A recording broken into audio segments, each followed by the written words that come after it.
Hey booktubers, it's Ashley at Bookish Realm and I am back with another video, and I'm here to provide you with a short, clear, and concise review of George R. R. Martin's Game of Thrones. If you guys did not know, I read this book last month, and I listened to it on audiobook, which is a great decision if you are intimidated by the size of these books, because this first book alone is over 800 pages. The one that I'm currently reading now or listening to, A Clash of Kings, is 1,001 pages, but they are incredibly fast paced and well written books.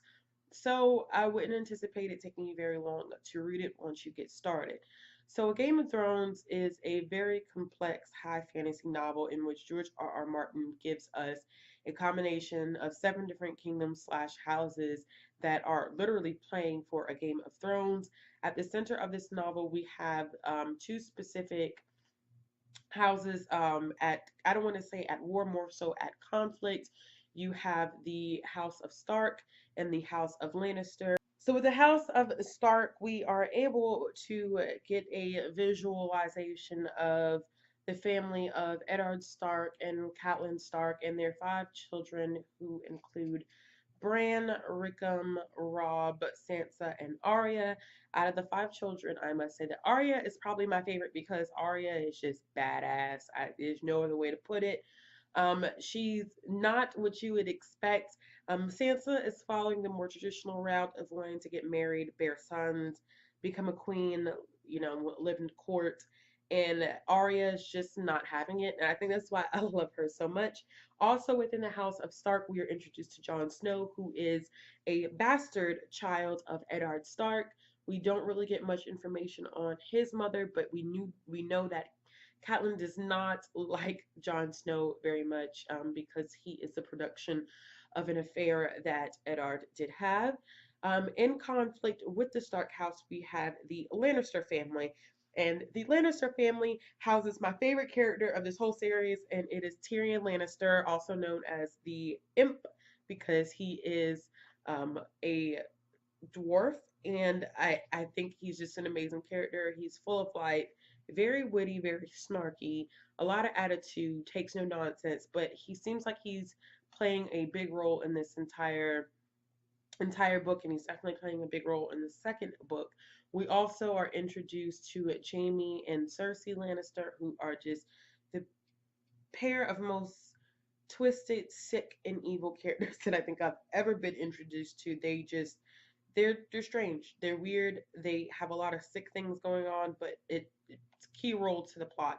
Um, in the offset of everything that's happening between the Stark family and the Lannister family, we are also introduced to another family that is known as the House of Targaryen, and they have a daughter by the name of Daenerys, who is one interesting character because she is put in a situation where she's forced to marry a man of a tribe called the Dothraki, and they are completely different from what she is used to, have their own language, different customs, and she has to get acclimated to this because her brother has basically married her off. Her brother is crap.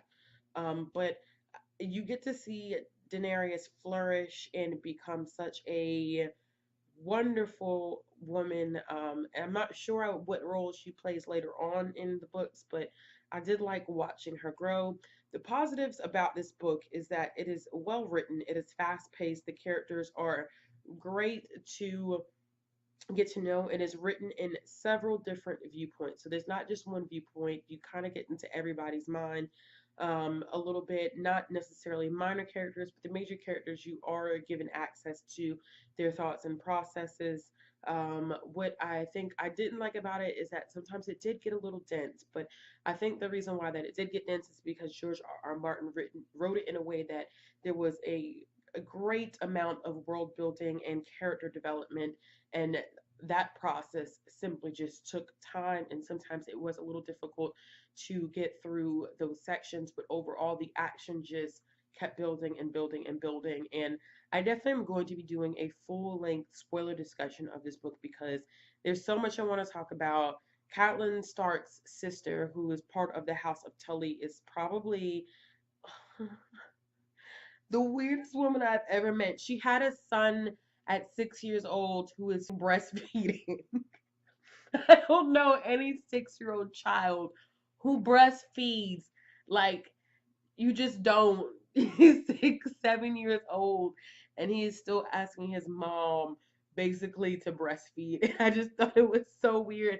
And by the time I watched the TV show, like, he basically was yanking at her dress, saying, "Mom, I'm hungry." Like, she's just so gross.